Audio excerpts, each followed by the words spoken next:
إن الحمد لله نحمده ونستعينه ونستغفره ونعوذ بالله من شرور أنفسنا ومن سيئات أعمالنا من يهده الله فلا مضل له ومن يضلل فلا هادي له وأشهد أن لا إله إلا الله وحده لا شريك له وأشهد أن محمدا عبده ورسوله أما بعد فإن خير الحديث كتاب الله وخير الهدي هدي محمد صلى الله عليه وسلم وشر الأمور محدثاتها وكل محدثة بدعة وكل بدعة ضلالة وكل ضلالة في النار. أعوذ بالله السميع العليم من الشيطان الرجيم. بسم الله الرحمن الرحيم.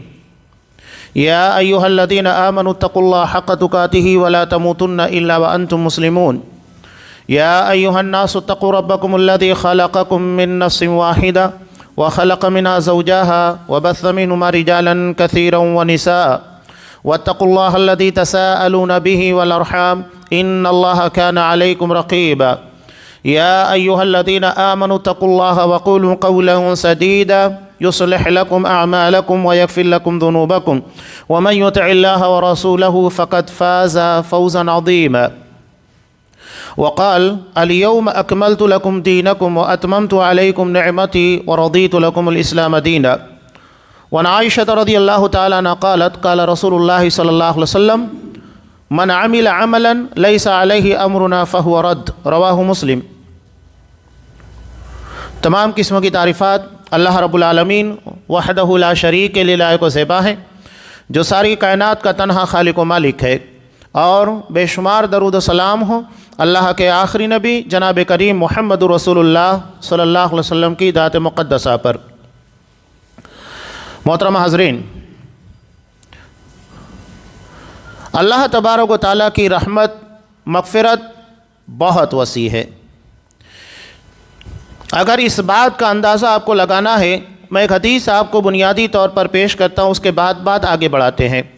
امام ترمذی رحمۃ اللہ علیہ نے ایک حدیث کو نقل کیا جو کہ حدیث قدسی ہے، یعنی اس روایت کو نبی کریم صلی اللہ علیہ وسلم اللہ تبارک و تعالیٰ سے بیان کرتے ہیں. اللہ کیا کہتا ہے؟ تین اہم باتیں.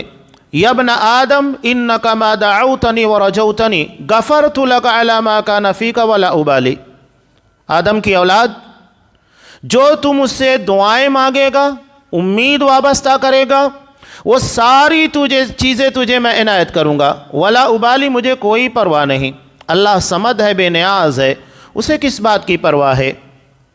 اس کے بعد دوسری چیز اللہ ارشاد فرماتا ہے یا ابن آدم لو بلغت ذنوبک عنان السماء.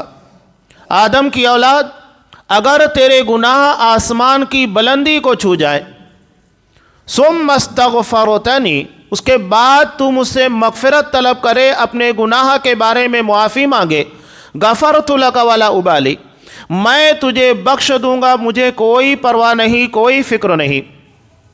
یہ اللہ کی مغفرت کہ اللہ اگر آسمان بھر اور اس کی بلندی تک گناہ پہنچ جائے، اس کے بعد اللہ سے مغفرت طلب کی جائے، اللہ معاف کرے گا. بنی اسرائیل کا بھی ہم ایک واقعہ پڑھتے ہیں مسلم کی روایت میں کہ بنی اسرائیل کے ایک شخص نے 99 لوگوں کو قتل کیا، اور اس کے بعد اس کے دل کے اندر توبہ کا خیال پیدا ہوا. اسے لگا کہ میں نے بہت بڑے گناہ کیے، بہت ساری خطائیں کی ہیں، کیا اللہ میرے لیے توبہ کا دروازہ کھول کے رکھا ہے؟ کوئی راستہ ہے کہ اللہ میرے گناہوں کو بخش دے؟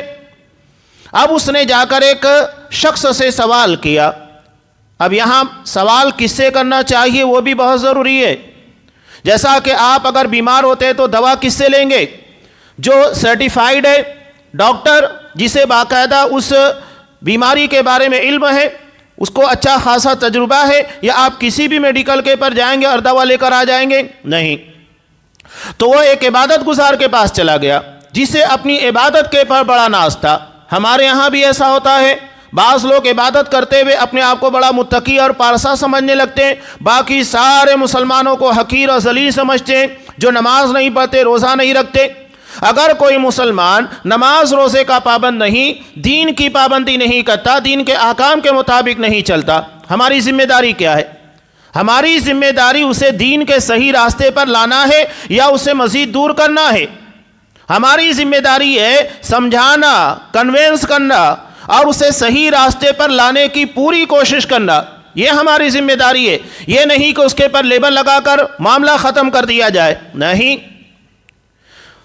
تو اس نے وہی کام کیا، کہا کہ 99 لوگوں کو قتل کیا ہے اور اس کے بعد یہ سمجھتا ہے کہ اللہ تجھے معاف کرے گا، جا اللہ تجھے معاف نہیں کرے گا۔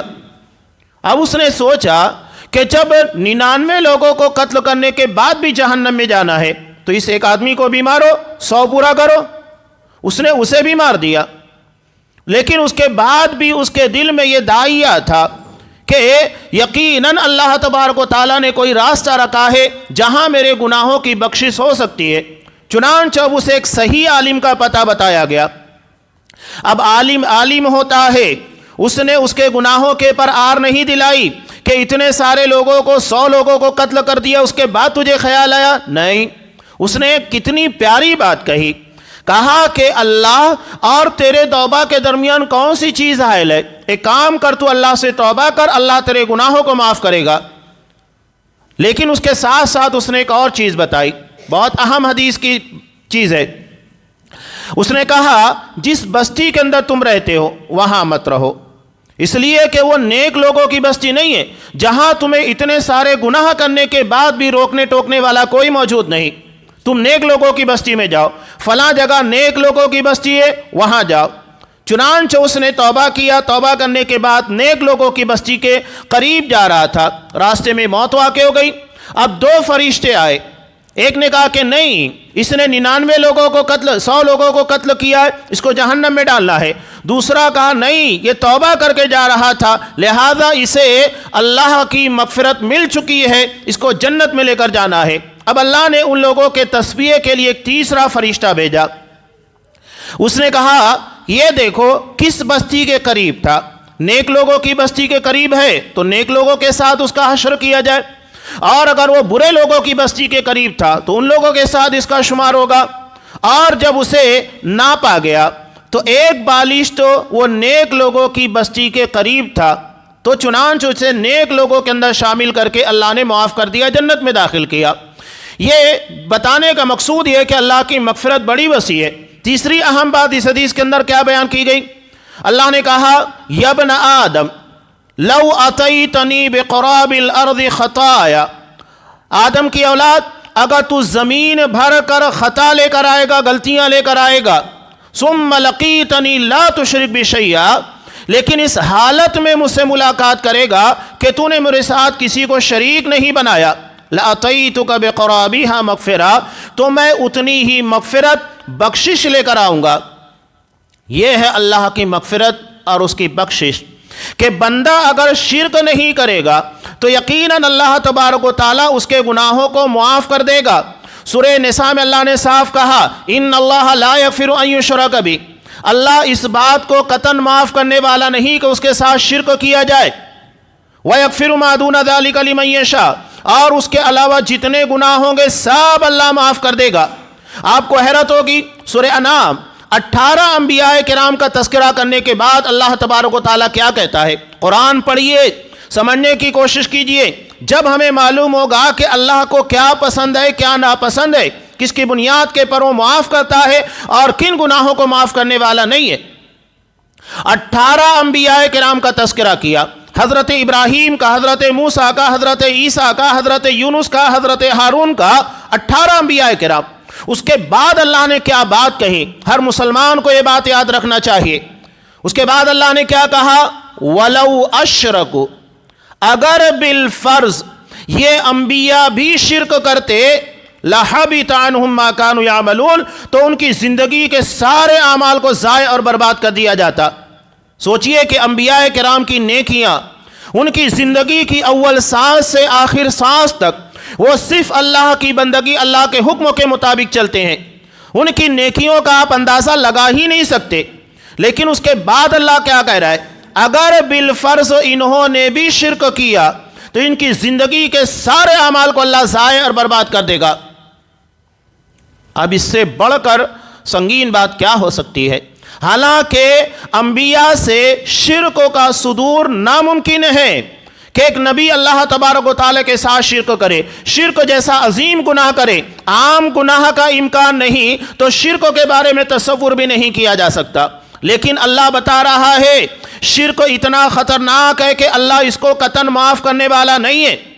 شرک کی مثال اگر آپ کو سمجھنا ہے، امام بخاری رحمۃ اللہ علیہ نے کتاب التوحید کے اندر ایک روایت کو نقل کیا۔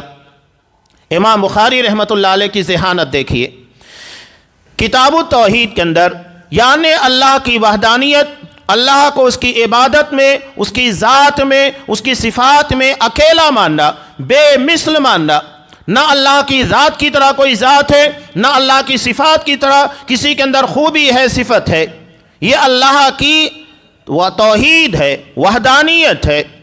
تو کتاب التوحید جہاں وہ اللہ تبارک و تعالیٰ کی توحید بے مثل یکتا ہونا بیان کر رہے ہیں، ایک ایسی روایت لے کر آتے ہیں عام لوگ اس کے بارے میں غور ہی نہیں کر پائیں گے، ظاہراً سمجھ میں نہیں آتا ہے، لیکن امام بخاری رحمۃ اللہ علیہ کی فقاہت یہی ہے، ایک حدیث کے ذریعے اتنا بڑا پیغام دینا چاہ رہے ہیں جو ظاہر میں آپ لوگوں کو سمجھ میں نہیں آتا، وہ غور کرنے کی دعوت دے رہے ہیں۔ حضرت مغیرہ بن شعبہ رضی اللہ تعالیٰ عنہ بیان کرتے ہیں ہمارے یہاں بھی لوگوں کا مجمع ہوتا ہے، ہم بیٹھتے ہیں، دوستوں کے ساتھ ہماری محفل ہوتی ہے، چند لوگ بیٹھتے ہیں، باتیں کرتے ہیں، ہر کوئی اپنے آپ کے تعلق سے یا اس کے دل میں جو خیالات آ رہے ہیں یا اس کے ساتھ اگر کچھ بیتا ہے بیان کرتا ہے۔ تو حضرت سعد رضی اللہ تعالیٰ سعد بن معاذ رضی اللہ تعالیٰ انصار کے سردار تھے اور انتہائی خوددار تھے۔ ان کی خودداری کا عالم کیا تھا؟ انہوں نے جتنے نکاح کیے سارے کنواری لڑکیوں سے کیے، کسی بیوہ سے مطلقہ سے نہیں کیا، صرف کنواری، حالانکہ شرعی اعتبار سے منع نہیں ہے، آپ صلی اللہ علیہ وسلم نے بیوہ سے کیا، مطلقہ سے کیا، لیکن ان کی خودداری کا عالم یہ تھا، غیرت کا عالم یہ تھا کہ صرف کنواری لڑکیوں سے نکاح کیا کہ جسے کسی اور مرد کے پاس رہنا نصیب نہ ہوا ہو، یہ ان کی خودداری کا عالم تھا۔ اب یہ لوگوں کے ساتھ بیٹھے تھے، اصحاب کرام کا مجمع تھا، انہوں نے کیا کہا؟ لو رأیت امرأتی، اگر میں نے اپنی بیوی کو کسی غیر مرد کے ساتھ دیکھا، لضربتہ بالسیف غیر مصفى، تو میں اسے تلوار کے دھار والے حصے سے جگہ کے پر ختم کر دوں گا اس آدمی کو جو میری بیوی کے ساتھ نظر آئے گا۔ اب یہ بات نبی کریم صلی اللہ علیہ وسلم تک پہنچی کہ حضرت سعد رضی اللہ تعالیٰ عنہ اتنے غیرت مند اور خوددار ہیں کہ اپنی بیوی کے ساتھ کسی غیر مردوں کو برداشت نہیں کر سکتے۔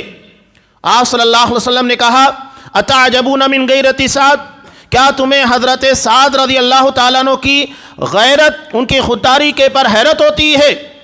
واللہ لأنا اغیر من، اللہ کی قسم میں سعد سے کہیں زیادہ غیرت مند ہوں، واللہ اغیر منی، اور اللہ مجھ سے کہیں زیادہ خوددار اور غیرت مند ہے۔ اب بتائیے اس حدیث میں آپ کو توحید کہاں نظر آتی ہے؟ توحید ہے، وہی امام بخاری رحمۃ اللہ علیہ بیان کر رہے ہیں۔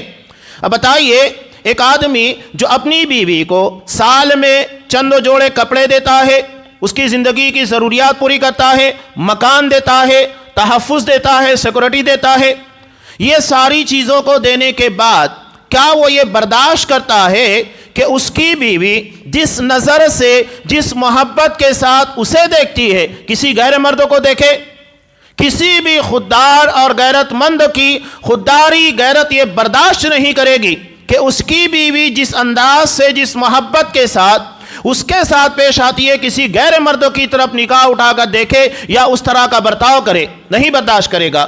اب آپ غور کیجئے گا کہ ایک انسان اپنی بیوی کو تھوڑی سی نعمتیں دینے کے بعد یہ برداشت نہیں کرتا تو اللہ تبارک و تعالیٰ جس نے ہمیں عدم سے وجود بخشا، زندگی کی انگنت نعمتیں عطا کی، جس کے بارے میں خود کہتا ہے کہ وَإِن تَعُدُّوا نِعْمَتَ اللَّهِ لَا تُحْصُوهَا، کہ اگر تم اللہ کی نعمتیں شمار کرنا چاہو گن نہیں سکتے، اللہ نے اتنی نعمتیں ہمیں نوازی ہے۔ اس کے بعد اگر بندہ عبادت اور بندگی میں اللہ کو چھوڑ کر کسی غیر کے سامنے جا کر عبادت کرے گا، کسی اور کے سامنے سر ٹیکے گا، کسی اور سے دعائیں مانگے گا، تو کیا اللہ اس کو برداشت کرے گا؟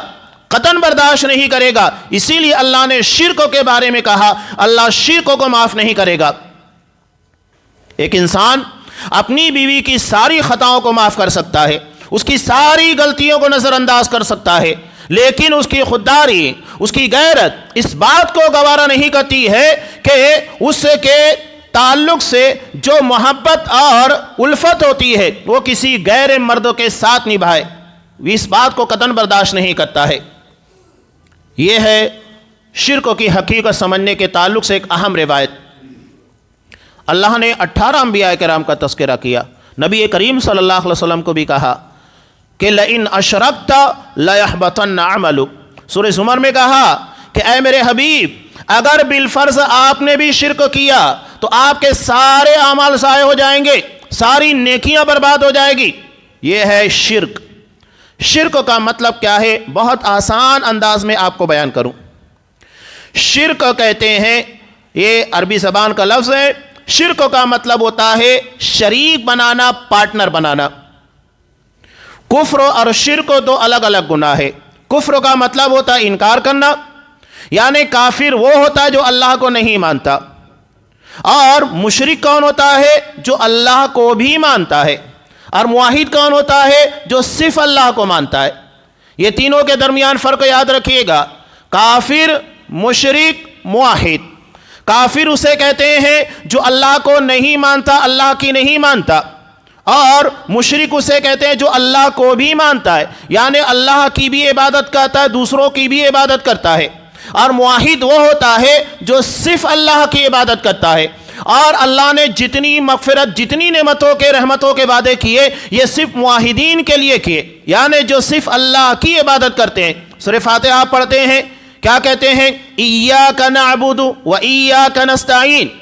یہ دراصل اللہ اور بندے کے درمیان اصل رابطہ ہے، تعلق ہے کہ اللہ ہم تیری ہی عبادت کرتے ہیں اور تجھ ہی سے مدد طلب کرتے ہیں، تیرے علاوہ نہ کسی کی عبادت کریں گے، نہ کسی اور سے مدد مانگیں گے۔ یہ ہے توحید، اور جو اسے پامال کرتا ہے وہ مشرک ہوتا ہے، جو اللہ کے علاوہ غیر کی عبادت کرتا ہے۔ عبادت نام کی جتنی چیزیں ہیں وہ صرف اللہ کے لیے کی جائے گی، چاہے قیام ہو، جیسا کہ ہم نماز میں کھڑے ہوتے ہیں، رکوع ہے، سجدہ ہے، دعائیں ہیں، بغیر کسی واسطے اور وسیلے کے مانگنا ہے۔ اب یہاں ایک بات یاد رکھیے، بعض لوگ کیا کہتے ہیں کہ ہم بھی تو اپنی بیوی کو کہتے ہیں میرے لیے کھانا بنا دے، کپڑا دھو دے، کام کراتے ہیں، اس سے مدد مانگتے ہیں، تو یہ بھی تو شرک ہوا نا۔ یہ جاہلوں کو سمجھتا نہیں ہے۔ قرآن کیا کہتا ہے؟ تعاونوا علی البر والتقوی، ایک دوسرے کی مدد کرو، کن چیزوں کے پر؟ نیکی اور تقوی کے کاموں پر، گناہوں سے بچنے کے کاموں پر، اچھے کاموں میں ایک دوسرے کا تعاون کرنا ہے، ہیلپ کرنا ہے۔ اور یہاں شرط ہے اس سے مدد لی جائے گی جو زندہ ہے اور اس کی قدرت رکھتا ہے۔ دو شرطیں ہیں، جو زندہ حاضر ہو اور اس کی قدرت رکھتا ہو۔ اگر یہ چیزیں نہیں ہیں تو اگر ہم اس سے مدد طلب کر رہے ہیں تو سمجھ لیجئے کہ ہم بھی شرک کر رہے ہیں۔ اب ایک آدمی یہاں پر حاضر نہیں ہے، مثال کے طور پر آپ کا بیٹا زندہ ہے لیکن وہ یہاں پر حاضر نہیں ہے، آپ کے گھر میں موجود نہیں ہے، آپ اس کو کہیں گے میرے لیے پانی لے کر آ، یا اس سے کوئی اور کام کرنے کو کہیں گے؟ اس لیے کہ وہ حاضر ہے ہی نہیں۔ جب وہ حاضر نہیں ہے تو آپ کا کام کہاں سے کرے گا؟ اور اسی طرح اگر اللہ تبارک و تعالیٰ کو جس طرح پکارا جاتا ہے، کہیں پر بھی جائیں آپ اللہ کو پکاریے، کسی جگہ سے بھی۔ یہ ہمارا عقیدہ ہے کہ کسی بھی جگہ سے اللہ کو کسی بھی وقت پکارا جائے، وہ عرش کے پر مستوی ہوتے ہوئے ہماری آواز سنے گا، سننے کے بعد ہماری مدد کرے گا، ہماری مرادوں کو پورا کرے گا، یہ عقیدہ ہے۔ تو اگر کوئی اس طرح جو صفت اللہ کے لیے خاص ہے کسی غیر کے لیے اس طرح استعمال کرتا ہے، عقیدہ رکھتا ہے، اسی کو شرک سے تعبیر کیا جاتا ہے۔ آپ کسی مرے ہوئے مزار میں رہنے والے یا جو ہم سے بہت دور ہے اس سے اگر ہم مدد مانگ رہے ہیں تو نعوذ باللہ جس طرح اللہ سے مدد مانگنا چاہیے اس مقام کے پر ہم کسی اور کو لا کر کھڑا کر رہے ہیں، یہی شرک ہے۔ یعنی اللہ کے مقام پر کسی اور کو لا کر کھڑا کرنے کی کوشش کرنا، جس طرح اللہ عرش کے پر مستوی ہوتے ہوئے سن سکتا ہے اس طرح کسی اور کو سننے والا ماننا، یہی شرک ہے۔ اللہ کی ذات، اللہ کی صفات میں کسی کو شریک بنانا، یہ بہت تفصیل طلب موضوع ہے، میں نے اختصاراً ان چیزوں کو کہا۔ یہ بنیادی باتیں تھیں۔ 22 رجب، آج 22 رجب ہے، اس تعلق سے لوگوں کے درمیان ایک عمل پایا جاتا ہے جسے کونڈے سے تعبیر کیا جاتا ہے، مٹکے کو کونڈا کہا جاتا ہے، اور لوگ اس میں حضرت جعفر صادق، بہت تفصیل، جمعہ کے اندر اتنا وقت تو نہیں ہوتا ہے کہ بہت تفصیل کے ساتھ باتیں بیان کی جا سکیں، تو لوگ اس میں پوریاں اور حلوہ بھرتے ہیں اور اس کے پر فاتحہ پڑھنے کے بعد غربا میں یا جن لوگوں کے درمیان تقسیم کرنا ہو تقسیم کرتے ہیں، اور وہ یہ سمجھتے ہیں کہ ان ہانڈیوں میں، کونڈوں میں پوریوں کو فاتحہ دینے کے بعد، حلوے کے پر فاتحہ دینے کے بعد ہم جو بھی نذر مانیں گے یا جو منت مانگیں گے، جو مرادیں مانگیں گے، وہ پوری ہوگی، اور وہ حضرت جعفر صادق کے ذریعے پوری ہوگی۔ ان کے واسطے اور وسیلے سے دعا مانگیں گے تو اللہ ہماری دعاؤں کو قبول کرے گا۔ اور اس ضمن میں ایک واقعہ بیان کیا جاتا ہے، یہ صرف ایک من گھڑت واقعہ ہے، حقیقت کچھ نہیں ہے، جو مدینہ کے نام پر بیان کیا جاتا ہے کہ حضرت جعفر صادق نے کہا کہ آج 22 رجب ہے، میں بہت تفصیل نہیں بیان کر رہا ہوں، آپ لوگوں کو سمجھ جائے، اور یہ جو بیان کیا گیا ہے یہ منشی جمیل احمد کا کلام ہے، اس کے اندر اس واقعے کا تذکرہ ہے، کوئی حدیث نہیں ہے جسے لوگوں نے بنا لیا ہے، اور اس کے اندر یہ چیز بیان کی گئی ہے کہ مدینہ میں ایک لکڑہارا تھا، وہ بڑی تنگ دستی کی زندگی گزار رہا تھا، 12 سال سے پریشان تھا، اور اس کے بعد اسی کے گھر کے سامنے سے حضرت جعفر صادق یہ اپنے کچھ ساتھیوں کے ساتھ گزرے اور کہا کہ آج کون سی تاریخ ہے؟ تو ان کے ساتھیوں نے کہا کہ 22 تاریخ ہے، 22 رجب ہے۔ کہا کہ آج اگر کوئی شخص نیا کونڈا ہانڈی لائے گا اور اس میں حلوہ پوری ڈال کر فاتحہ پڑھے گا اور میرے واسطے اور وسیلے سے دعا مانگے گا، یقیناً اس کی مرادیں پوری ہوگی، اور اگر اس کی مراد پوری نہیں ہوگی تو قیامت کے دن میرا دامن پکڑ لے گا۔ یہ مختصراً میں نے بیان کیا۔ اس واقعے کے اندر سب سے پہلی بات کہ مدینہ کے اندر اس وقت خلافت تھی ہی نہیں، بلکہ اس کو شفٹ کر دیا گیا تھا دوسرے مقام کے پر، اور اس وقت مدینہ کے اندر نہ کوئی بادشاہ تھا اور نہ کوئی خلیفہ تھا۔ جس واقعے کو یہاں پر بیان کیا جاتا ہے 92 ہجری کا واقعہ، ایسا کچھ ہے ہی نہیں، بلکہ مدینہ سے خلافت بنو امیہ کے زمانے کے اندر ملک شام کی طرف ٹرانسفر ہو چکی تھی۔ مدینہ کے اندر کوئی بادشاہ نہیں تھا، یہ صرف من گھڑت واقعہ ہے جس کو بیان کیا گیا ہے، وہ سب چھوڑ دیجئے۔ یہ جو بیان کیا جا رہا ہے کہ 22 رجب کو اس ہانڈی کے اندر حلوہ پوری بھرنا ہے اور اپنی امیدوں کو پوری کرانا ہے، مرادیں مانگنا ہے، یہ کہاں سے ثابت ہے؟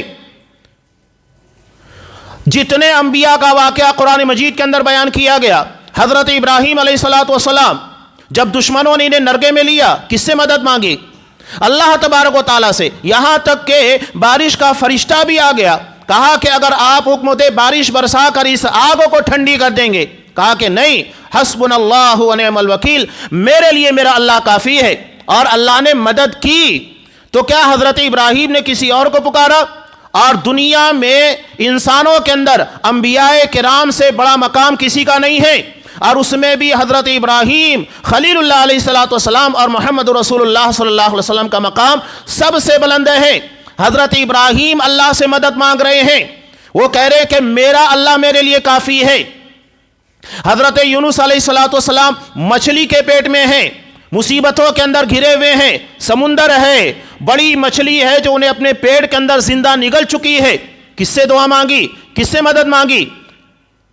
اللہ تبارک و تعالیٰ سے، کہا کہ لا الہ الا انت سبحانک انی کنت من الظالمین، پروردگار تیرے علاوہ عبادت کے لائق کوئی نہیں، میں گنہگار ہوں، میں خطا کار ہوں، غلطی مجھ سے بھی ہے، تو پاک ہے، تو بے عیب ہے۔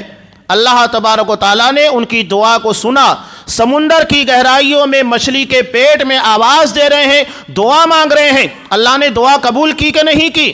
آج بھی اگر ہم دیکھیں مصیبتوں میں گھرے ہوئے ہیں، ہر طرف سے ہمیں لگ رہا ہے کہ دشمن کے نرگے میں ہمارے خلاف سازشیں رچی جا رہی ہیں، تو کیا اللہ جو حضرت یونس علیہ السلام کو مچھلی کے پیٹ میں دعا مانگنے کی بنیاد کے پر اس مصیبت سے نجات دے سکتا ہے، وہ ہمیں اس زمین کے پر کشادگی نہیں دے سکتا؟ یقیناً دے سکتا ہے، لیکن وہ عقیدہ، وہ ایمان، وہ یقین ہونا چاہیے۔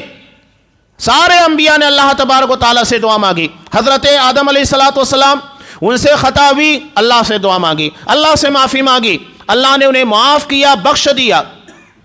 آپ صلی اللہ علیہ وسلم زندگی میں کتنے موقع پر دشمنوں نے آپ کو گھیرا، چاہے جنگ بدر کی بات کیجئے یا ہجرت کے موقع کے پر سارے دشمنان اسلام آپ کے گھروں کے باہر ابو جہل کی معیت میں بیٹھے ہوئے ہیں۔ اللہ نے کیا کیا؟ اللہ کی قدرت دیکھیے، سارے لوگوں کی نگاہوں کے پر پردہ ڈال دیا۔ آپ ان کے درمیان سے نکلے، ایک مٹھی مٹی اٹھائی، جتنے لوگ وہاں بیٹھے ہوئے تھے سب کے سروں کے پر تھوڑی تھوڑی ڈالی، باہر نکل گئے، کچھ نہیں کر پائے۔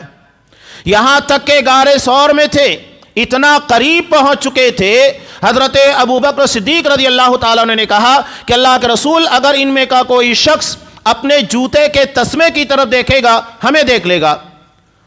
آپ صلی اللہ علیہ وسلم نے کیا کہا؟ ما ظنک یا ابا بکر باثنین اللہ ثالثہما، ابو بکر ان دو لوگوں کے بارے میں تمہارا کیا خیال ہے جن کا تیسرا اللہ ہے؟ ڈرو مت، اللہ ہمارے ساتھ ہے۔